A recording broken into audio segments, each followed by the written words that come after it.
Good evening दोस्तों आप सभी के लिए। और दोस्तों मुझे उम्मीद है आपकी पढ़ाई जो है दोस्तों अच्छी चल रही होगी, बेहतर चल रही होगी, बेस्ट चल रही होगी। और जो कंटेंट आपके लिए उपलब्ध कराया जा रहा है, जो चीज़ें आपके लिए उपलब्ध कराई जा रही हैं वो आप रेगुलर ले रहे होंगे दोस्तों, उन्हें रिवाइज कर रहे होंगे। ठीक है दोस्तों। और आपको पता है दोस्तों हमारी फिजिक्स की क्लासें चल रही हैं और बायो और केमिस्ट्री में आपके लिए कंप्लीट करा चुका हूँ। तो जिन स्टूडेंटों ने दोस्तों बायो और केमिस्ट्री अभी तक कंप्लीट नहीं किए हैं, नोट्स नहीं बनाए हैं, तो दोस्तों आप उन क्लासों को लेकर दोस्तों अपने नोट्स कंप्लीट करें, उन्हें रिवाइज करें। और फिजिक्स आपको पता ही है दोस्तों हमारी चल रही है, जिसमें दोस्तों मैं मोशन, मेजरमेंट, आपका दोस्तों ग्रेविटेशन, एक न्यूक्लियर फिजिक्स आपके लिए करा चुका हूँ। और आज का हमारा टॉपिक है दोस्तों आपका प्रेशर, यानी दोस्तों दाब के बारे में हम पढ़ेंगे। तो चलिए दोस्तों वीडियो को स्टार्ट करते हैं बिना किसी देरी के। और जिन स्टूडेंटों ने अभी तक दोस्तों हमारे चैनल को सब्सक्राइब नहीं किया है वो चैनल को सब्सक्राइब कर लें, साथ में ऑल वाला बेल आइकन जरूर दबा लें दोस्तों, ताकि मेरी आने वाली हर वीडियो का नोटिफिकेशन सबसे पहले दोस्तों आपके पास पहुंच सके। तो चलिए दोस्तों अपने टॉपिक को हम स्टार्ट करते हैं। तो देखिए दोस्तों, अभी जैसे ही आपकी फिजिक्स भी कंप्लीट होती है तो उसके बाद दोस्तों आपका पर्यावरण वाला भी टॉपिक आता है आपका। सॉरी दोस्तों, वो पौधों जो पारिस्थितिकी वाला, और समुद्री जीव जो होते हैं जैसे मोलस्का होता है ना, स्पंजी जो होते हैं, मोलस्का, संघ जो होते हैं मोलस्का, एकाइनोडर्मेटा, प्लेटीहेल्मिन्थेज, ये भी हम पढ़ने वाले हैं। और ये आपको इतनी आसान भाषा में आपके लिए समझाने वाला हूँ दोस्तों कि कहीं पर भी आपको उससे ज़्यादा आसान कोई भी आपको समझाने वाला नहीं मिलेगा, ये मेरी गारंटी है दोस्तों। तो वो भी हम पढ़ेंगे दोस्तों। पेड़ पौधों के जो एंजाइम हैं, पोषक तत्व हैं, खनिज जो हैं, ऊतक जो हैं, वो भी हम पढ़ेंगे बहुत आसान भाषा में, बशर्ते आपको जो चीज़ें मैं आपके लिए करा रहा हूँ वो आपको फॉलो कर रही हैं दोस्तों। ठीक है दोस्तों। तो चलिए दोस्तों अब हम अपने टॉपिक को स्टार्ट करते हैं। और टॉपिक हमारा है दोस्तों प्रेशर, यानी दोस्तों दाब। तो सबसे पहले हम बात करेंगे दोस्तों दाब कहते किसे हैं, कहते किसे हैं। तो देखिए दोस्तों, इकाई क्षेत्रफल पर लगाया गया बल दाब कहलाता है। और दाब का फॉर्मूला होता है दोस्तों बल बटे क्षेत्रफल, यानी दोस्तों बल को मापते हैं हम दोस्तों न्यूटन में, ये आपको पता होना चाहिए। क्षेत्रफल होता है मीटर में, तो मात्रक क्या हुआ दोस्तों, न्यूटन मीटर। और अगर हम अलग से देखें तो दाब का मात्रक क्या होता है दोस्तों, पास्कल। ठीक है दोस्तों, तो ये चीज़ें आपको याद रखनी है। वहीं दोस्तों दाब एक अदिश राशि है और इसकी विमा होती है दोस्तों M L-1 और T2, ये इसकी विमा होती है। ये विमा आपको याद रखनी है। और दाब के बारे में कुछ चीज़ें आपको याद रखनी है दोस्तों। एक होता है इसका मात्रक पास्कल, जिसका मात्रक होता है दोस्तों न्यूटन मीटर स्क्वायर। एक होता है दोस्तों बार, और एक बार का मान होता है दोस्तों 10⁵ पास्कल। एक होता है दोस्तों टॉर, और एक टॉर का मान होता है दोस्तों 133.8 पास्कल। और एक होता है दोस्तों वायुमंडलीय दाब होता है आपका, और जिसका मान होता है दोस्तों 1.013 × 10⁵ पास्कल। तो ये कुछ मात्रक हैं, ये आपको याद रखना है और डायरेक्टली इनके मान पूछे जाते हैं। अब दोस्तों देखिए, मैं इसे अगर और आसान भाषा में समझाने की कोशिश करूँ, मान लीजिए दोस्तों ये आपका कोई पिंड है या कोई वस्तु है। अब इस पर दोस्तों मान लीजिए आपके द्वारा बल लगाया गया है यहाँ पर दोस्तों, इस जगह पर। तो आपके द्वारा जो ये बल लगाया गया है दोस्तों इस पदार्थ पर या फिर इस पिंड पर, और जिस क्षेत्रफल पर पिंड बल लगाया गया है, मान लीजिए आपने इस क्षेत्रफल पर लगाया बल, इस क्षेत्रफल पर आपने दाब डाला। इस क्षेत्रफल जो आपने जितना कार्य करने की कोशिश की, जो दाब आपने लगाया है, जो बल आपने लगाया, वही दोस्तों दाब कहलाता है।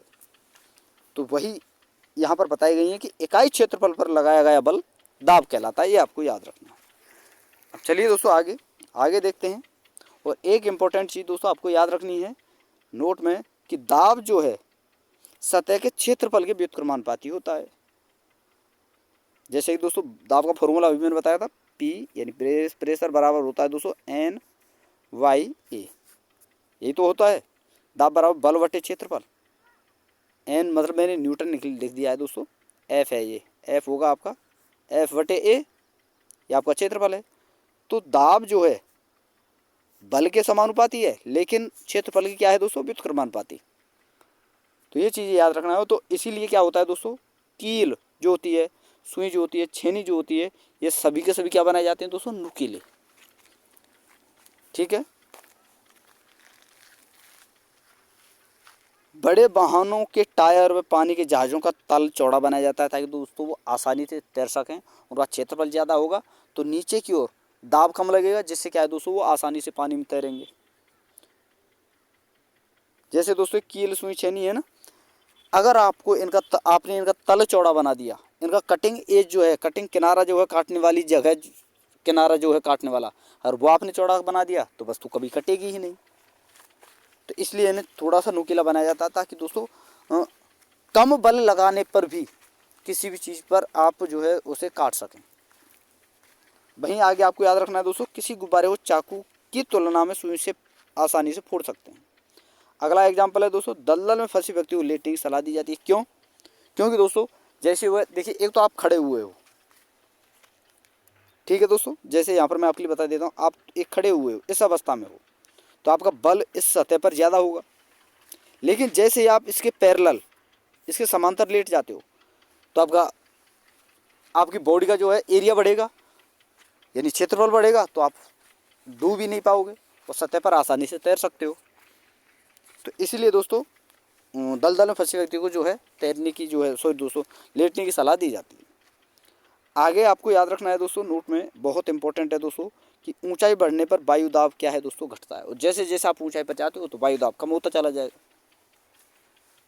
यानी दोस्तों दाब जो है क्षेत्रफल के तो होता ही है व्युत्क्रमानुपाती, हाइट के भी व्युत्क्रमानुपाती होता है। हाइट बढ़ेगी दाब घटेगा, दाब बढ़ेगा तो हाइट घटेगी। तो आपको याद रखना है दोस्तों, ऊंचाई के भी व्युत्क्रमानुपाती होता है दाब। आगे आपको याद रखना है दोस्तों, पहाड़ी क्षेत्रों में फाउंटेन पेन से इंक यानी दोस्तों स्याही बाहर निकल आती है। क्यों? वहाँ पर दाब कम होता है। ऊंचाई पर हाई ब्लड प्रेशर से पीड़ित व्यक्ति की नाक से खून बाहर आने लगता है। क्यों दोस्तों? ऊंचाई बढ़ जाती है तो वहाँ वायु दाब कम हो जाता है।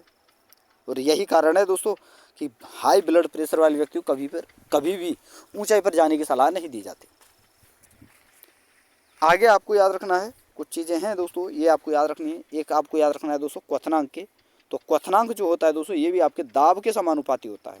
क्वथनांक जो है वेरी वेरी इंपॉर्टेंट है दोस्तों, जो चीज़ आपके लिए करा रहा हूँ वो आपको याद रखनी है। तो आपका जो क्वथनांक होता है ये दाब के समानुपाती होता है। और इसीलिए दोस्तों प्रेशर कुकर में खाना जल्दी और अच्छा पकता है, क्योंकि दोस्तों दाब बढ़ने के कारण क्वथनांक बढ़ जाता है। क्योंकि जैसे हम कुकर का ढक्कन लगाते हैं वहाँ पर गैस बनती है, हवा बनती है दोस्तों। हवा का प्रेशर यानी दाब इतना ज़्यादा होता है कि क्या होता है दोस्तों, खाना उस प्रेशर के कारण, उस भाप के कारण खाना जल्दी से बनने लग जाता है। और भाप बढ़ेगी, भाप आपने देखा हो दोस्तों, कभी आपने खाना बनाया होगा, आग जो होती है दोस्तों, आग के जलने के बजाय अगर आपको भाप टच हो जाए, गर्म भाप, तो आपका हाथ जो है दोस्तों तेज़ी से जलता है। क्यों? क्योंकि दोस्तों भाप का जो क्वथनांक होता है, ताप जो होता है वो बहुत ज़्यादा होता है। और इसीलिए दोस्तों वह क्वथनांक की दर भी बढ़ा देता है, यानी पदार्थ का जो क्वथनांक होता है उसकी दर बढ़ा देता है, जिससे क्या है दोस्तों खाना जल्दी से पक जाता है। और ये दर क्यों बढ़ी दोस्तों? क्योंकि दोस्तों वहाँ पर प्रेशर ज़्यादा है। तो इसीलिए दोस्तों कुकर में खाना जल्दी से तेज़ी से पक जाता है। पहाड़ी क्षेत्रों में खाना पकाना कठिन होता है, क्योंकि दोस्तों वहाँ पर पहाड़ी क्षेत्रों में क्या है दोस्तों, दाब कम होता है, इसलिए वहाँ पर खाना पकाना कठिन होता है। तो ये चीज़ें आपको याद रखनी है। और कुछ इंपॉर्टेंट फैक्ट्स और हैं, ये आपको याद रखने दोस्तों। वायु दाब मापा जाता है किससे दोस्तों? बैरोमीटर से। वायु दाब मापी जिसका आविष्कार किया था दोस्तों टॉरसोली ने। और दाब मापी क्या है दोस्तों? मैनोमीटर। और वायु दाब मापी बैरोमीटर। और रुधिर मापी क्या है दोस्तों? स्फेग्नोमीटर। बैरोमीटर में रीडिंग यानी जो पाठ्यांक जो है दोस्तों, उसके कुछ इंपॉर्टेंट पॉइंट हैं, ये आपको याद रखने हैं। अगर पाठ्यांक यानी रीडिंग अचानक नीचे गिरने लगे तो आंधी तूफान आने का संकेत होता है। धीरे धीरे नीचे गिरे तो बरसात का संकेत। और धीरे धीरे अगर ऊपर चढ़े दोस्तों तो ये साफ मौसम का संकेत होता है। तो ये चीज़ें आपको याद रखनी है। अब चलिए दोस्तों आगे देखते हैं। आगे बात करेंगे दोस्तों पास्कल के नियम के बारे में, जो कि बहुत इंपॉर्टेंट है, वेरी वेरी इंपॉर्टेंट। तो देखिए दोस्तों, सबसे पहले आपको याद रखना है, फर्स्ट पॉइंट है, जब गुरुत्वीय बल को नगण्य माना जाए, गुरुत्वीय बल पृथ्वी के द्वारा लगाया गया बल जो है उसे अगर नगण्य माना जाए, तो किसी द्रव की मुक्त सतह पर लगाया गया दाब उस द्रव के अंदर सभी दिशाओं में समान हो जाता है। और यही है दोस्तों पास्कल का नियम। आपने देखा हो दोस्तों, आजकल जो गाड़ियाँ आ रही हैं, 4 व्हीलर गाड़ी उठा लीजिए, चाहे कोई भी गाड़ी उठा लीजिए, उसमें दोस्तों क्या है, डिस्क ब्रेक आती है, डिस्क ब्रेक। आपने देखा हो डिस्क ब्रेक आती है, थोड़ा सा अचक, थोड़ा सा प्रेशर आप लगाओ, थोड़ा सा ब्रेक लगाओ तो पूरी गाड़ी चौक हो जाती है, मतलब रुक जाती है एकदम। ब्रेक जो होती हैं, जो आपकी मोटरसाइकिल होती हैं, उनकी ब्रेक जो होती हैं आजकल दोस्तों, वो लिक्विड प्रेशर के ऊपर कार्य करती हैं। यानी और लिक्विड प्रेशर क्यों होता है दोस्तों? क्योंकि जो उसमें जो ब्रेक लगाई जाती है, जो दाब लगाया जाता है, वो लिक्विड के आधार पर। क्योंकि दोस्तों जो ब्रेक का तार होता है ना मोटरसाइकिल के हैंडल पर, देखिए दोस्तों यहाँ पर, जैसे ये मान लीजिए मोटरसाइकिल का हैंडल है, इस हैंडल पर एक साइड में यहाँ पर दोस्तों डिब्बी सी होती है, और उस डिब्बी में से दोस्तों तार निकला हुआ होता है गाड़ी के अंदर जाता हुआ। तो इस डिब्बी में क्या होता है दोस्तों, पदार्थ भरा होता है, ऑयल भरा हुआ होता है, और ऑयल भरा हुआ होता है। और ऊपर से जब इस तार से, ये तार तो होता है दोस्तों ब्रेक का, एक ब्रेक होती है यहाँ पर दोस्तों, इसे अगर जब हम दबाते हैं तो क्या होता है दोस्तों, ये होता है ना, जब हम इसे जैसे ही दबाते हैं तो ये क्या है दोस्तों, यहाँ पर प्रेशर डालता है पूरे लिक्विड पर, जिससे दोस्तों क्या होता है, जैसे ही प्रेशर डाला जाता है, दाब लगाया जाता है, समान दिशा में बराबर दाब लगता है, जिससे क्या है दोस्तों, ब्रेक लग जाती है, मोटरसाइकिल रुक जाती है। तो जितनी भी गाड़ियाँ हैं दोस्तों, सभी में दोस्तों इसी का प्रयोग किया जाता है पास्कल। और आगे आपको याद रखना है दोस्तों, इस नियम के द्वारा कम बल लगाकर सतही क्षेत्रफल को परिवर्तित करके ज़्यादा दाब आरोपित किया जा सकता है। जैसे दोस्तों हाइड्रोलिक या द्रव चालित उपकरण जैसे ब्रेक, प्रेस जो होती है, लिफ्ट जो होती है, उन सभी में दोस्तों इसी का प्रयोग किया जाता है। आगे आपको याद रखना है दोस्तों, दाबों में दाब, किसी पात्र में भरे द्रव के अंदर गहराई के किसी बिंदु पर आरोपित दाब जो होता है निम्न सूत्र से ज्ञात किया जाता है। अगर किसी अंदर गहराई में जाकर अगर आपको दाब ज्ञात करना हो तो उसका फॉर्मूला क्या है दोस्तों, पी होता है दोस्तों प्रेशर, एच होता है दोस्तों गहराई या ऊंचाई, जी होता है दोस्तों आपका गुरुत्वाकर्षण जो मान होता है 9.8 वो आपका, डी होता है दोस्तों घनत्व। तो आपका प्रेशर का फॉर्मूला एक तो ये हुआ दोस्तों, पी बराबर एच जी डी, और एक क्या बताया था दोस्तों मैंने, पी बराबर एफ बटे ए। एफ होता है दोस्तों बल और ए होता है क्षेत्रफल।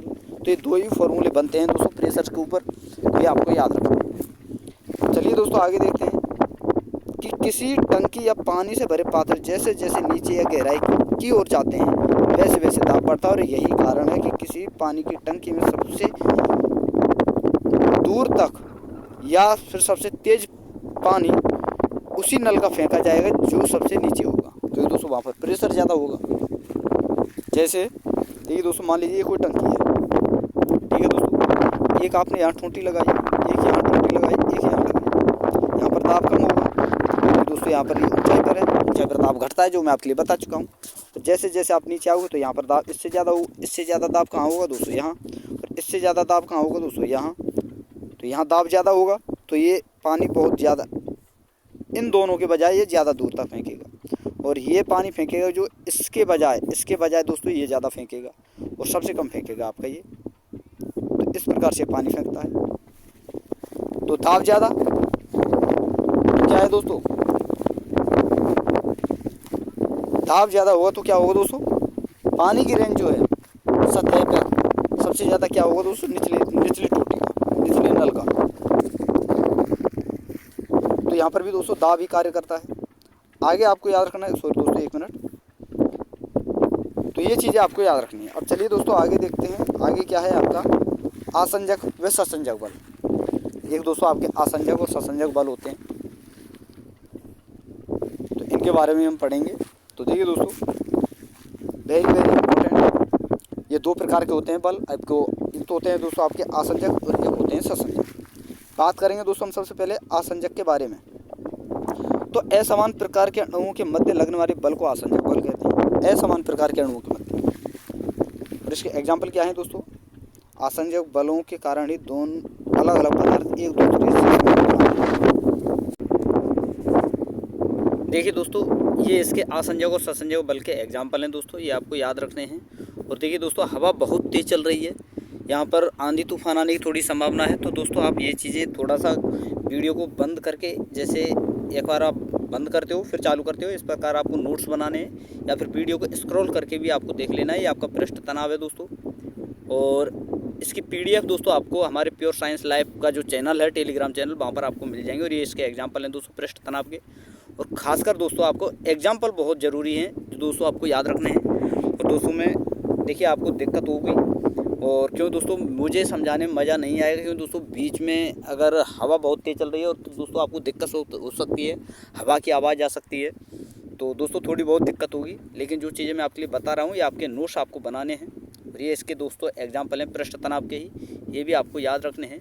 तो दोस्तों हमारी वीडियो यहीं पर ये समाप्त होती है। और आपको पीडीएफ दोस्तों इसकी जिस समय मैं वीडियो डालता हूँ यूट्यूब पर 10 बजे, तो उसी समय दोस्तों आपको पीडीएफ आपको Telegram channel pure science lab पर मिल जाएगी। तो जो स्टूडेंट चाहते हैं कि इसकी पीडीएफ आप रेगुलर प्राप्त करें, तो दोस्तों आप हमारे चैनल प्योर साइंस लैब को दोस्तों सब्सक्राइब कर लें। साथ में दोस्तों हमारे यूट्यूब चैनल को भी सब्सक्राइब कर लें, ताकि दोस्तों मेरी आने वाली हर वीडियो का नोटिफिकेशन सबसे पहले दोस्तों आपके पास पहुँच सके। तो थैंक यू दोस्तों, धन्यवाद। कल फिर मिलते हैं प्रेशर के ही पार्ट 2 के साथ। तब तक के लिए दोस्तों आप अपने नोट्स बनाएं, तैयारी को बेहतर करें। ठीक है दोस्तों, तो धन्यवाद। चलिए दोस्तों फिर मिलते हैं कल नई वीडियो के साथ।